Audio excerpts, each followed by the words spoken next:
muslimun. Jemaah Jumat yang dimuliakan Allah. Pertama kita bersyukur pada Allah Subhanahu wa taala atas nikmat dan karunia yang Allah berikan kepada kita semua. Salawat dan salam untuk Nabi kita Muhammad sallallahu alaihi wasallam, keluarga beliau, sahabat beliau dan umat beliau sampai hari kemudian. Jemaah yang dimuliakan Allah, dalam sebuah hadis Nabi sallallahu alaihi wasallam memberikan sebuah perumpamaan bagi hati manusia. Nabi bersabda, "Mathalul qalbi kamathali rishatin bi ardin falat yuqallibuha ar-riyahu." Sesungguhnya perumpamaan hati adalah seperti sebilah bulu yang dibolak-balikkan angin di padang yang luas. Di dalam hadis ini Nabi sallallahu alaihi wasallam menjelaskan kepada kita bagaimana hati manusia. Di dalam bahasa Arab sendiri itu diungkapkan dengan kata al-qalbu. Li'annahu yataqallabu, karena dia sering berbolak-balik. Begitulah kondisi hati manusia, senantiasa berbolak-balik. Di dalam hadis Nabi sallallahu alaihi wasallam mengatakan, "Inna quluba bani Adam baina usbu'aini min asabi'ir rahman yuqallibuha kaifa yasha." Sesungguhnya hati manusia anak Adam di antara dua jari dari jari-jari Allah Subhanahu wa taala. Allah membolak-balikkan hati itu menurut kehendaknya. Begitulah kondisi hati manusia yang senantiasa berbolak-balik. Kalau kita lihat di dalam kehidupan, seringkali keinginan itu berubah-ubah. Tujuan itu berubah-ubah. Kadangkala kita inginnya lurus, ternyata belok. Inginnya belok, ternyata lurus. Begitulah hati. Susah untuk ditebak dan sulit untuk dikendalikan. Padahal baik buruknya, lurus tidaknya seseorang itu bergantung kepada hatinya. Nabi mengatakan, "Ala inna fil jasadi mudghah, idza salahat salahal jasadu kulluh, wa idza fasadat fasadal jasadu kulluh, ala wahiyal qalb." Kedudukan hati itu sangat penting. Bahkan manusia itu dinilai dari hatinya. Jika baik itu, kata Nabi, baik semuanya. Jika buruk itu, maka buruk seluruhnya. Itulah hati manusia. Apabila kita mengetahui hal ini, maka seorang mukmin yang bijaksana, dia akan memperhatikan bagaimana pergerakan hatinya. Bagaimana hatinya berbolak-balik. Bagaimana dia meneguhkan hatinya.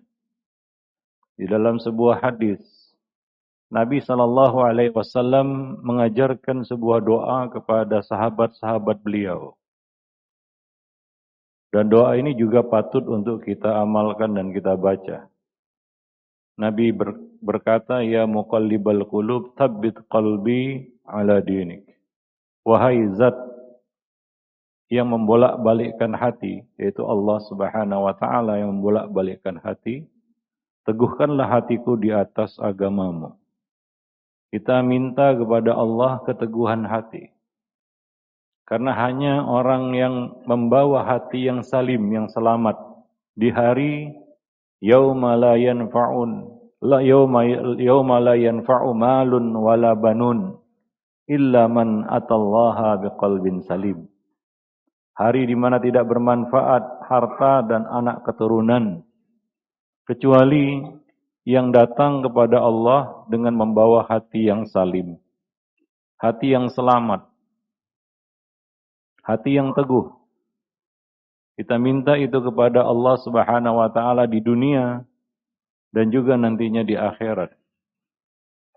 Maka dari itu seorang mukmin dia senantiasa memperhatikan itu. Allah mengatakan qad aflaha man zakkaha wa qad khaba man dassaha. Sungguh beruntunglah orang-orang yang membersihkannya. Yaitu membersihkan jiwanya, membersihkan hatinya. Wa qad khaba man dassaha. Dan sungguh celakalah, binasalah orang-orang yang mengotorinya. Maka seorang mukmin senantiasa memperhatikan keteguhan, kelurusan, dan kebersihan hatinya, kehidupan dan kesehatannya. Dia merasa cemas apabila hati itu sakit. Dia merasa cemas apabila hati itu mati. Dia merasa cemas apabila hati itu tidak berfungsi. Akan tetapi orang-orang munafik dan kafir, orang-orang fasik dan zalim, dia tidak peduli dengan keadaan dan kondisi hatinya.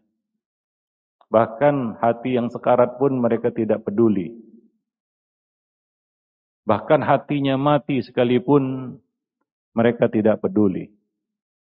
Allah Subhanahu wa taala mengingatkan di dalam Al-Qur'an tentang orang-orang yang mati hatinya.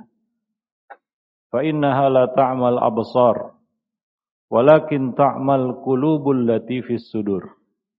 Sesungguhnya yang buta itu bukanlah mata penglihatan, tetapi yang buta itu adalah hati yang ada di dalam dada.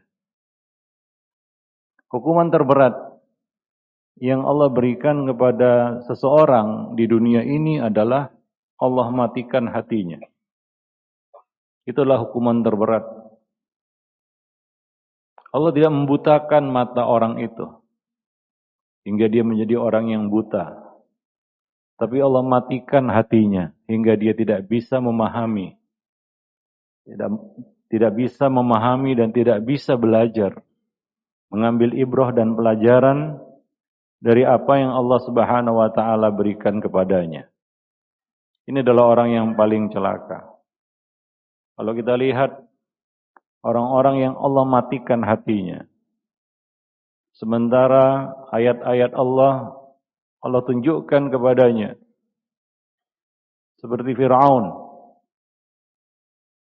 yang Allah Subhanahu wa taala telah tunjukkan ayat-ayatnya, tanda-tanda kebesarannya melalui nabinya Musa alaihi salam.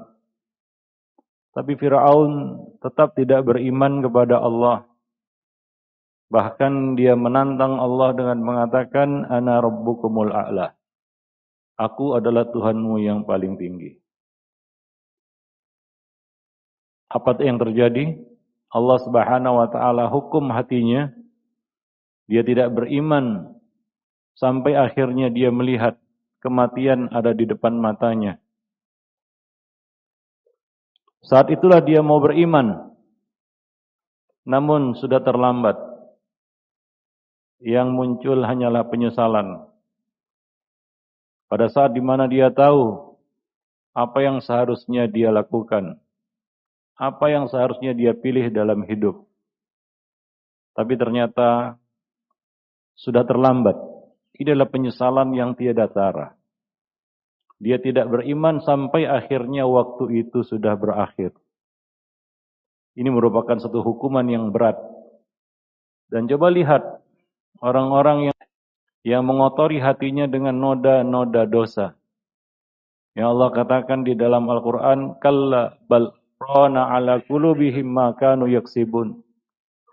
Sekali-kali tidak, sesungguhnya rona dosa telah menutupi hati mereka disebabkan apa yang telah mereka lakukan, yaitu dosa-dosa yang mereka lakukan. Hati mereka tertutup noktah-noktah hitam dosa. Karena setiap kali hamba itu berbuat dosa, maka akan diwintikkan titik hitam pada hatinya. Semakin besar dosa, semakin besar juga noktah hitam yang menutupi hati. Semakin banyak dosa, semakin banyak pula bintik hitam yang menutupi hati. Hatta ta'luwa qalbahu. Hingga bintik-bintik itu menutupi hatinya. Membuat hatinya menjadi lumpuh. Tidak bisa melihat yang baik dan yang buruk. Tidak bisa membedakan yang hak dan yang batil. Tidak bisa memilah mana yang ma'ruf, mana yang mungkar.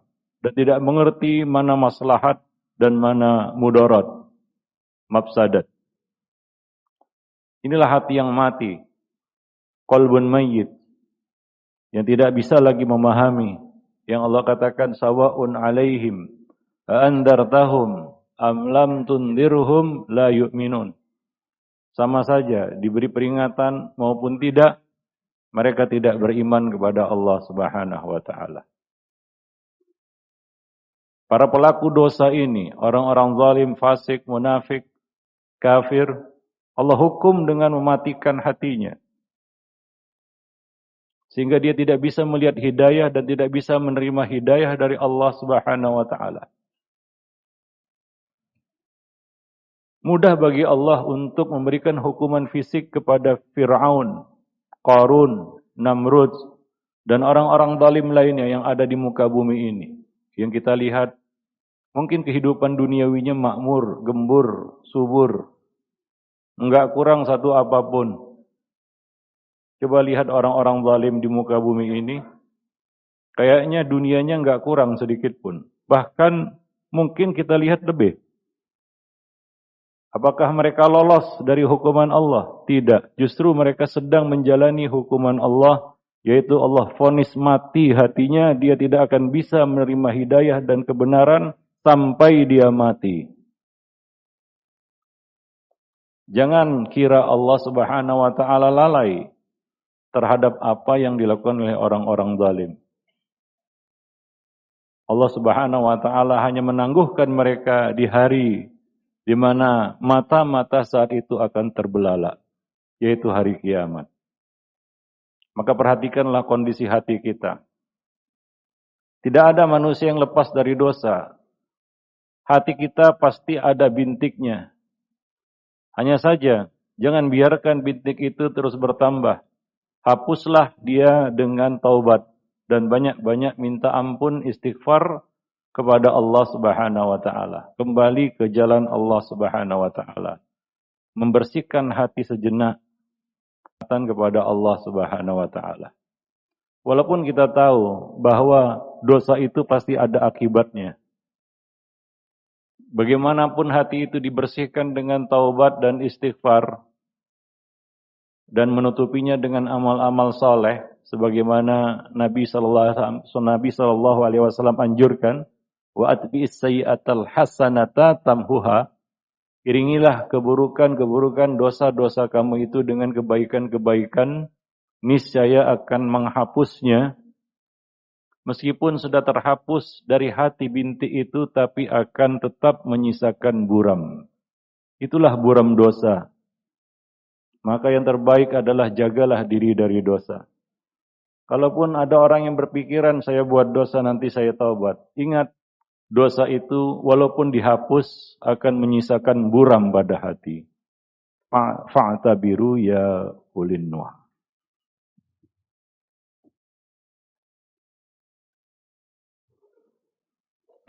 Alhamdulillah wassalatu wassalamu ala Rasulillah wa ala alihi wa ashabihi wa man tabi'ahum bi ihsanin ila yaumil qiyamah wa ba'du. Ada satu cara yang paling mudah untuk memeriksakan, mendiagnosa hati kita. Apakah hati kita itu sehat atau sakit? Hidup atau mati? Kalaupun hidup, berapa persen hidupnya? Berapa banyak bintik-bintik noktah hitam dosa di hati kita yang menutupinya? Caranya adalah coba perhatikan bagaimana kondisi hati ketika mendengarkan ilmu dan nasihat. Adakah hati itu tergerak, menggeliat, atau biasa saja? Atau bahkan ketika nasihat dan ilmu itu disampaikan kepada kita, kita justru menolaknya dan melawannya. Dan buru-buru hati kita mengatakan tidak, bukan. Buru-buru menolaknya.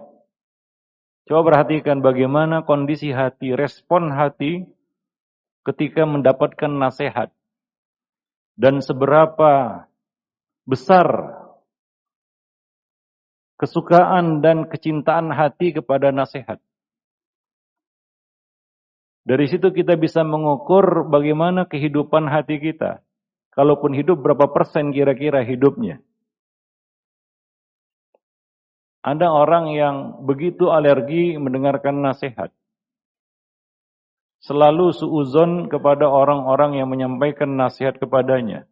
Walaupun hatinya tahu dia perlu nasihat itu. Sebagian orang diberi nasihat dan dia tahu nasihat itu benar, tapi hatinya menolak. Ini pertanda bahwa hati itu mungkin ada sesuatu, ada penyakit. Mungkin sudah terlalu banyak noktah-noktah dosa, noda-noda dosa yang mengotorinya, menutupinya. Sehingga nasihat itu seperti cermin yang sudah tertutupi, cahaya yang disorotkan kepadanya tidak akan mampu diserapnya. Akan terpantul, mental, membal, tidak memberikan pengaruh padanya. Begitulah cara memeriksakan kondisi hati. Coba perhatikan bagaimana kondisi hati kita, respon hati kita ketika mendapatkan dan mendengar nasihat.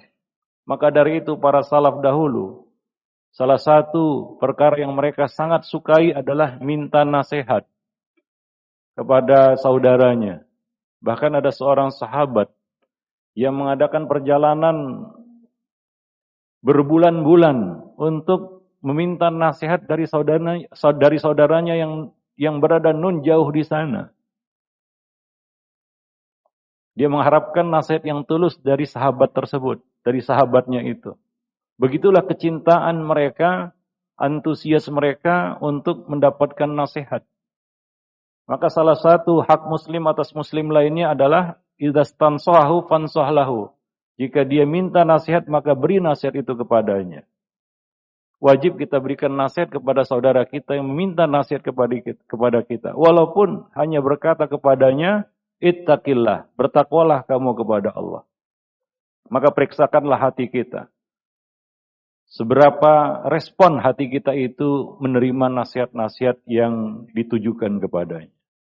Mudah-mudahan Allah Subhanahu wa taala menganugerahkan kepada kita semua hati yang sehat, hati yang hidup, qalbun hayy, qalbun salim, yang kita bawa menghadap Allah Subhanahu wa taala. Innallaha wa malaikatahu yusholluna 'alan nabi, ya ayyuhalladzina amanu shallu 'alaihi wa sallimu taslima. Allahumma shalli 'ala Muhammad wa 'ala ali Muhammad kama shallaita 'ala Ibrahim wa 'ala ali Ibrahim innaka Hamidum Majid. Allahumma barik 'ala Muhammad wa 'ala ali Muhammad kama barakta 'ala Ibrahim wa 'ala ali Ibrahim innaka Hamidum Majid. Allahumma fil lil muslimina wal muslimat, al mu'minina wal mu'minat, al ahya